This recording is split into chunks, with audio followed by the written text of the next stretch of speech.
1960 Austin Healey 3000 Mark I. A piece of rolling sculpture, if you ask me. I am just in love with this car. It's unlike any other British sports car, and I think there's a reason why these cars are bringing up to 90,000 for the Mark IIIs and the 100Ms and 100Ss.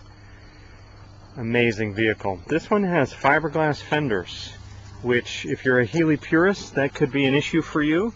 But if you're practically minded, I think it's a great innovation, and they're done beautifully, and I would defy 99% of viewers to even notice that they were fiberglass if I hadn't told you.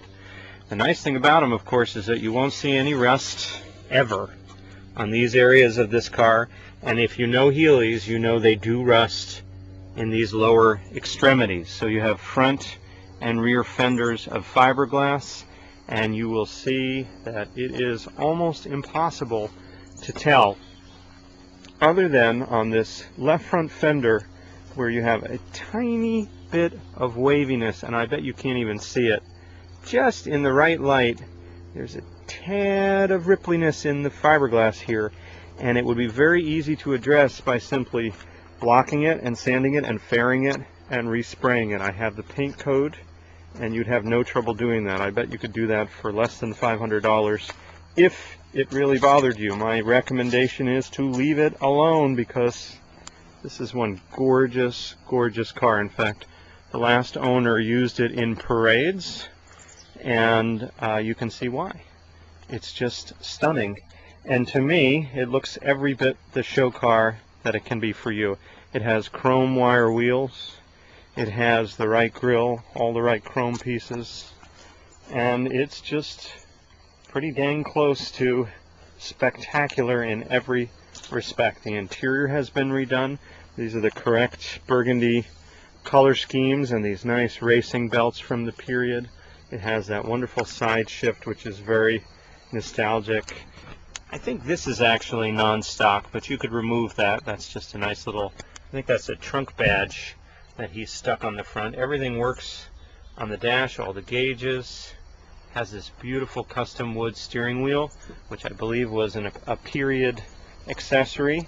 And it's also a BN7, which means it doesn't have those sort of useless rear seats. I prefer this version. I think it's much sexier and much nicer. It also gives you a little more trunk room because it pushes the spare tire forward on the BN7s as opposed to the BT7s. And this trunk is also done right with a new battery cutoff switch that I just put in. The last one was a little bit dodgy, and now that will work reliably. And I'm going to show you under the hood. I can find the hood release. There are a couple things I did to this car to make it right. Excuse me while I catch the safety latches here. It's not really a one-handed job. Oh, there we go. Sorry about that. One more second while I grab the hood release. Okay, we're back. Look at that valve cover. Oh, just stunning. I love the way this engine looks. That mint green is the correct Austin Healey green, and it goes so nicely with red. But a few of the other things I did to make this car correct, I put on these proper hood buffers here. This is the way it was meant to be, with these neat little chrome copper rivets that go through, and that properly finishes off the hood, the bonnet buffers, that is. And the other thing I did that you might find interesting that I didn't know up until recently is that these doors open uphill. It's part of the sexiness of them, the way that you have that diagonal line sloping forward. And I'll bet you that most of the Healeys you've seen, the doors will not stay open. Well, I've repaired that. This little mechanism right here is actually, believe it or not, that's a little wrench, and there's a nut here.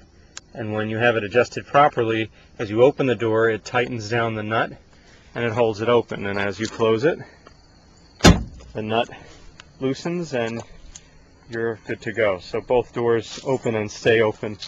Anyway, a couple of little nice details, and all in all, just a spectacular car. Austin Healey 3000 1960 Mark I. Thanks for watching.